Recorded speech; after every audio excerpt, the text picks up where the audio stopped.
aš vis grįžtu į toksiškus santykius? Šis klausimas labai dažnai yra užduodamas moterų. Kaip vidinių konfliktų specialistė, šiandien pamėginsiu atsakyti į klausimą, taigi kodėl. Kokios yra galimos priežastys, dėl kurių vėl ir vėl pasirinkė santykius, kurie yra netinkami.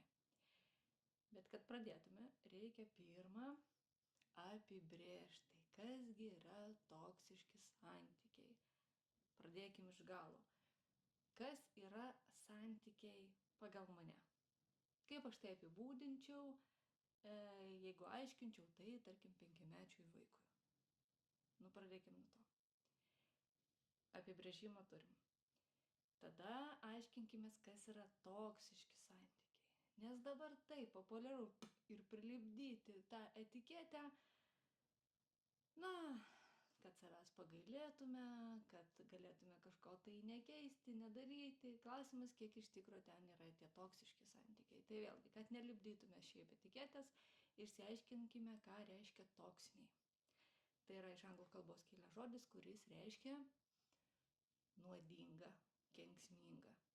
Tai kas yra kenksmingi, nuodingi santykiai? Jeigu tikrai pagal tą apibrėžimą aš matau, kad aš papuolu į tokius santykius, tada aiškinamės kodėl. Nes bepigu tiesiog prilipdyti etiketę ir sakyti, kad mano ta santykiai yra toksiški. Ar tikrai? Jeigu taip, aiškinamės priežastį. Jeigu ne, tai irgi yra priežastis, kodėl tu taip manai. Dabar tiesiog yra labai populiaru pasakyti mano vyras narcizas ir labai populiaru patarti skirtis. Tai pirmą išsiaiškinkim, kas kaip ir kaip vadinama, vadinkim dalykus teisingais žodžiais ir terminais ir tada bus daug lengviau aiškintis, kas, kaip, kur ir kodėl. Tai darom prielaidą, kad žinom, kas yra santykiai, tada žinom, kas pagal mano apibrėžimą, tai kiekvienai iš jūsų padarykite tą patį, kas yra kenksmingi netinkami santykiai, tai tarkim yra tada.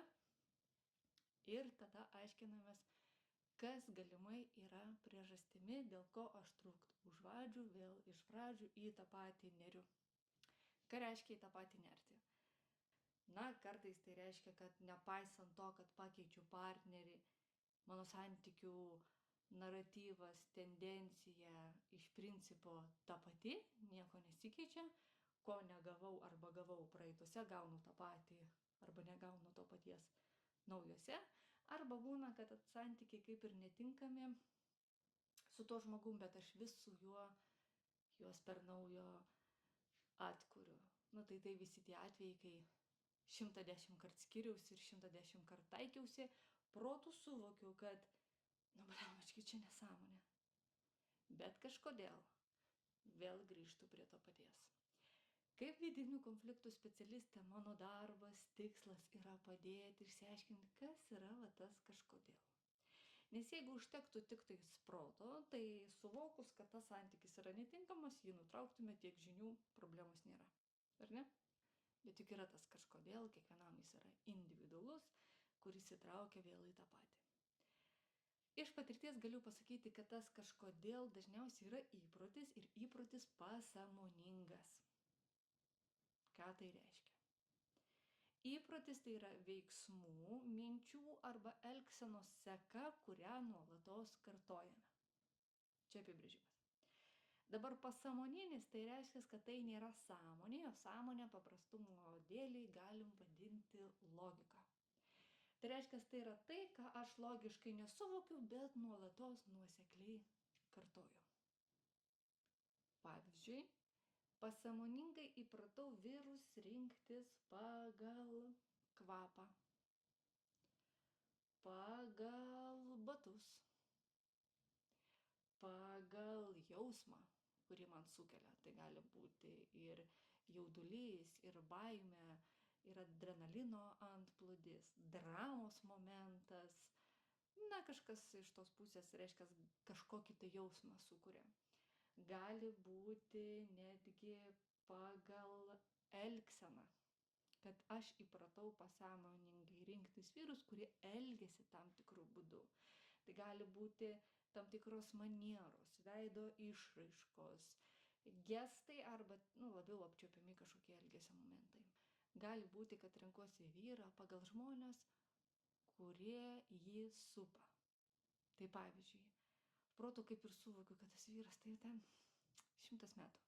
Nei jis ten man geras, nei jis man tinka, bet jis turi žmonės, tarkim dažniausiai tai būna giminė, kurie man duoda kažką, ko aš labai noriu. Tai reiškia, aš iš tikrųjų santykėje ne visai su to vyruku, o labiau su to žmogumi, kuris yra giminingai susijęs su to vyruku. Pavyzdys. Galbūt jisai turi mamą, kuri man yra artima, miela, nors prieš dūšias dėk. Ir iš tikrųjų aš renkuosi santykį su ją per santykį su juo.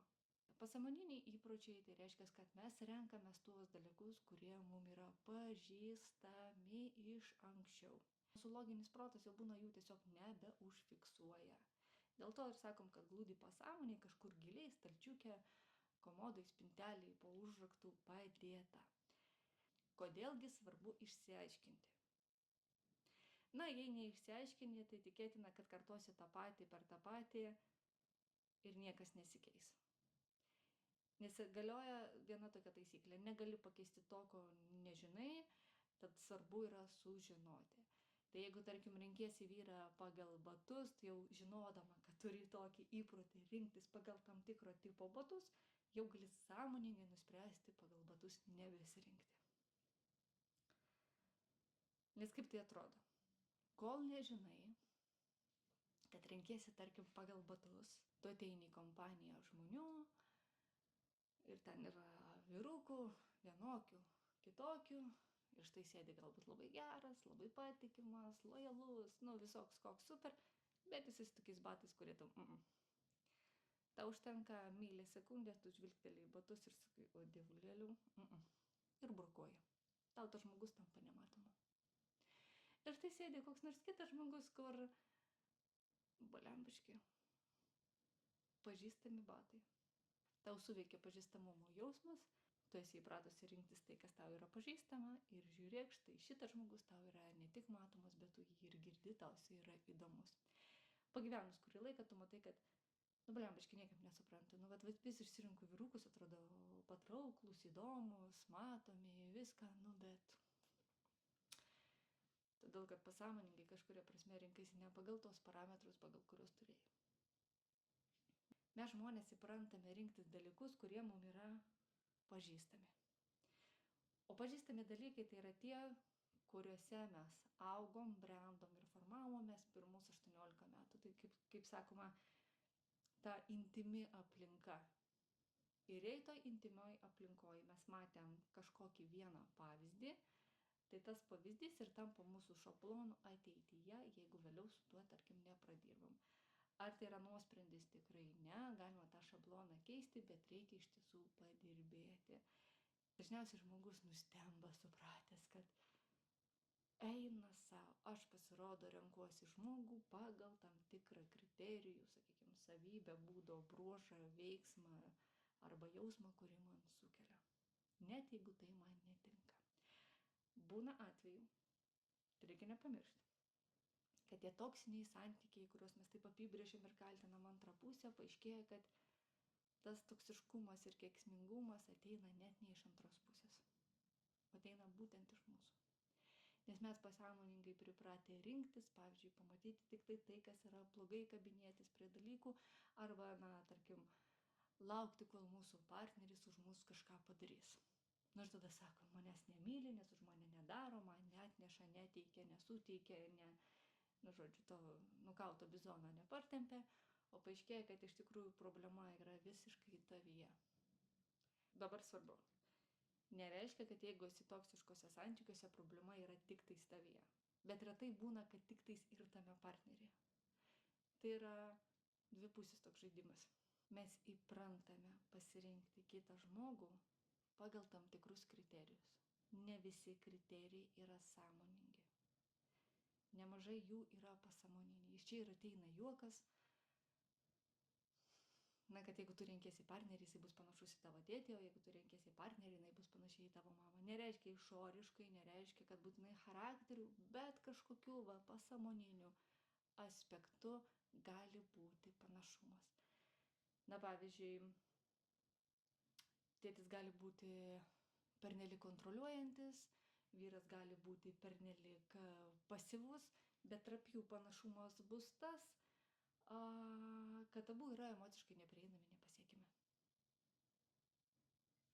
Vienas dėmesio rodo labai daug, kitas dėmesio nerodo visai, bet emociškai ir ten, kaip į iškamšą. Padaužai, o viduj tuščia. Išoriškai skirsis, vienas plikas, kitas plaukuotas, vienas aukštas, kitas žemas, vienas ten, nežinau, raumeningas, kitas mažiau raumeningas. Ir logika sakytų, tu ką juokauji, tai faktas, kad aš neišsirinkau savo tėvą arba ten neišsirinkau savo motinos. Bet būtent tie pasąmoniniai tokie aspektai kartais ir priveda prie to, kad renkame žmonės, kurie mums netinka ir dėl to santykis pasidaro kenksmingas. Tai iš principo reikia suvokti, kad vieno atsakymo nėra kodėl. Jeigu tavo santykis yra netinkamas, nereiškia, kad vyras yra narcizas, ar tu ten esi narcizė, ar abu esat narcizais. Nereikia skubėti klijuoti etikečių, reikia tiesiog išsigryninti ir apibrėžti, kokia yra mano situacija, bandyti suvokti, suprasti, sužinoti, pagal kokius kriterijus aš iš tikrųjų renkuosi ir tai keisti. Tik tada galima išlipti iš to užburto rato, kur truktų žodžių, vėl aš renkuosi tą patį ir jau aš jau nebegaliu.